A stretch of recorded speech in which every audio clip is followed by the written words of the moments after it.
Ladies and gentlemen, guess what? Data Dispatch is back. How you guys doing? Welcome back to the channel. Let's talk about what we have going on in the market. We're going to be specifically talking about Palantir and NVDA. As right now, the market is starting to put the brakes on, even though we're sitting at these all-time highs, talking about, S&P 500 and the NASDAQ that are all closing at record highs, awaiting NVIDIA earnings tomorrow. That's going to play a big, I want to say, type of variable in terms of volatility and how trading is going to occur for the rest of the week, and having a big gauge in the AI industry. Now, we're going to be talking about PLTR right now because specifically looking at PLTR individually seems to be entering this kind of consolidation phase. And why this isn't necessarily a bad thing, we're going to be talking about an article here that talks about this $29 to $35 price target by the end of the year. We're going to be talking about kind of what my opinion is on this and kind of covering all of our bases. So lots to get into in this video. If you are a new or a returning viewer, thank you guys so much for watching, supporting a smaller content creator. Can't thank you guys enough. Hit that like button, subscribe for daily videos, and of course, I'm not a financial advisor. I'm collecting all the data and just dispatching it to you.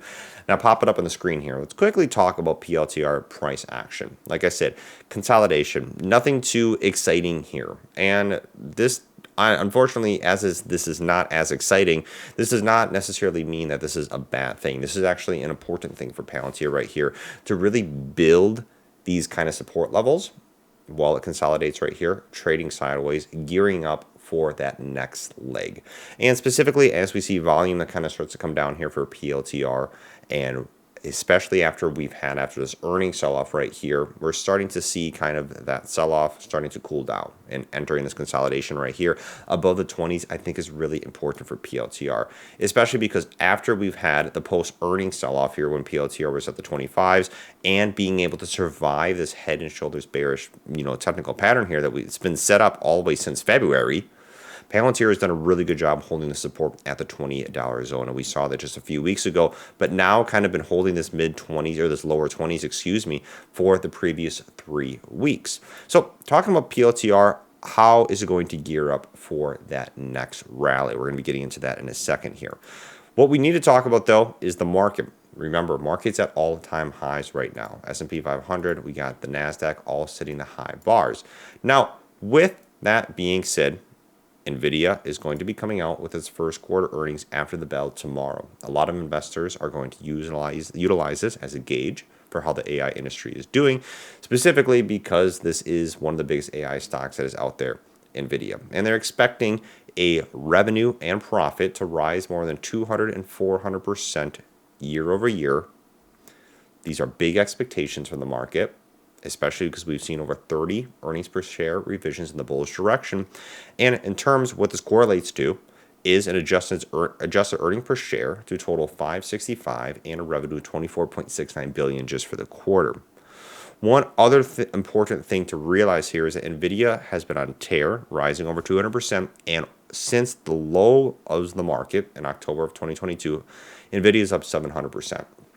So if we zoom out here and take a breather, and specifically talking about this, and we'll get into Palantir here in a second, is we do have these stocks that are trading at some incredible highs. And especially since the AI boom has really came in, we've seen some large valuations that have really been piled into all these AI stocks. Particularly what we have seen, Palantir has had a big influx, but however, we've also seen them deliver amazing quarter reports.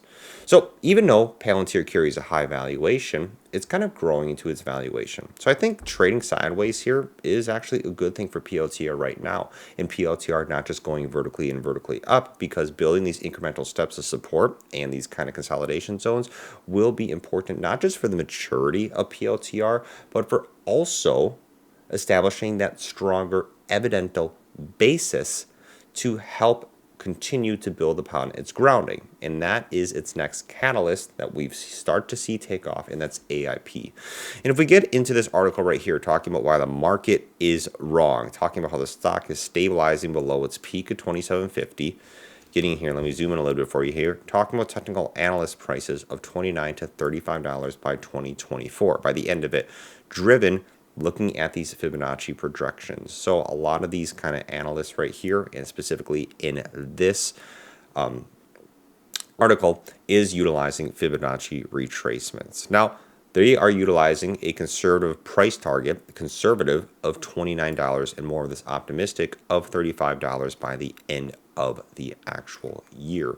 Now, one of the big things that they are utilizing for the justification here is looking at the strong Q1 results. And we did have a big first quarter results, and I think this is kind of being slightly overlooked, not by the individual Palantir fans. We all acknowledge this. I think everybody acknowledges that Palantir had a very good first quarter results, but the majority of Wall Street here saw that they changed their guidance a little bit, and we saw a decent sell-off for PLTR, and I kind of thought that was kind of dramatified, and with that, PLTR is sitting in a great zone right now. And building upon that for the next bullish outlook here into 2024, utilizing this and with a robust growth amid rising AI demand. AIP really is important to acknowledge as Palantir is continuing to settle here in the 20s. This doesn't mean that AIP is on a downtrend in terms of customers that are coming on here, potential clients and retention and la da da da da da.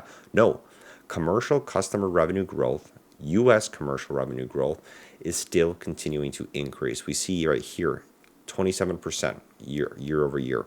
We see here 40% year over year. In terms of AIP, has been a really important catalyst, even though PLTR is still trading at the same price.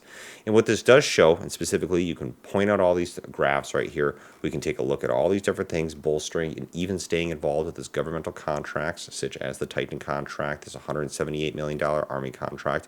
We see in terms of both the governmental and commercial side of things that Palantir is still continuing to grow and be successful.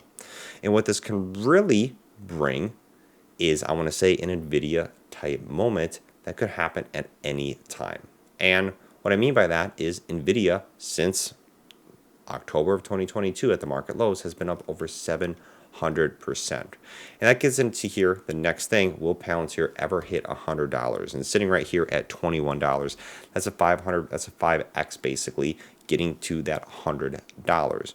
And with that, taking that with a grain of salt, of course, because I don't want to get too here hype boy or hopium saying everything just only goes up. Talking about this compounded annual growth rate of 20% right here, meaning that with that being stable for PLTR, it would take 8 years for it to reach $100 per share at that rate. And is that reasonable?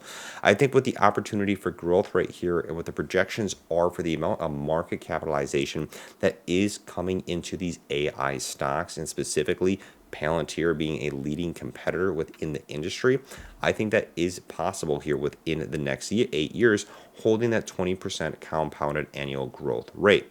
Now, one of the biggest variables that could have a limitation to this is, of course, kind of regulation in AI. However, right now, the U.S. has really seemed to be embracing AI, and a lot of these companies are taking advantage of that, learning how to monetize that, and Palantir is doing a perfect job at that. And we've seen this with the quarter earnings report. So where Palantir sits right now, people saying, hey, Palantir isn't doing anything, is it going to do something? That's not necessarily a bad thing. Sometimes it's important for some of these stocks to cool off, and specifically, all the eyeballs right now are going to be sitting at NVIDIA. So lower trading volumes at Palantir right now is not necessarily kind of a red flag to me in any way. What we do have actually in terms of retail investors and institutional investors across the board, is looking at options right here, is actually a good amount of call options coming in here at the 2150 and 22, specifically even here, really outpacing the puts. What this could be telling me right here is if NVIDIA beats their earnings and is continuing to have good future guidance and is continuing to raise the bar, goes past or continues to grow, thinking Palantir will maybe have a little bit of a trickle-down effect from that type of earnings report. However, I think we could possibly see, in my own personal opinion, I think we could possibly see a slight pullback in NVIDIA. The reason I say that is because the market has been holding at all-time highs for a long time, and Wall Street is kind of like what they're doing to Palantir, is continuing to put these high expectations quarter after quarter after quarter after quarter, and NVIDIA has continued to deliver, doing very well. We have not seen any type of bad news from NVIDIA in terms of quarters for a long time. So I think the first time we're going to see a bit of a pullback in NVIDIA, I think that could possibly happen. However, I could be wrong. We could see NVIDIA blow past $1,000, but I think it's going to be a strong push, especially with how much it's grown over just the last year. So it'll be interesting to see what happens, especially with what the Fed is thinking about with interest rates. We need to wait for some updates on that.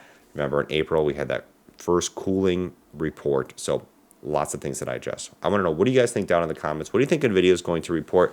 What do you think is going to be happening to the price action? Because even possibly if NVIDIA beats the earnings, I think we could still possibly see a reduction in its price. I guess we'll keep you guys updated tomorrow. Peace out, take care, and I'll catch you guys later.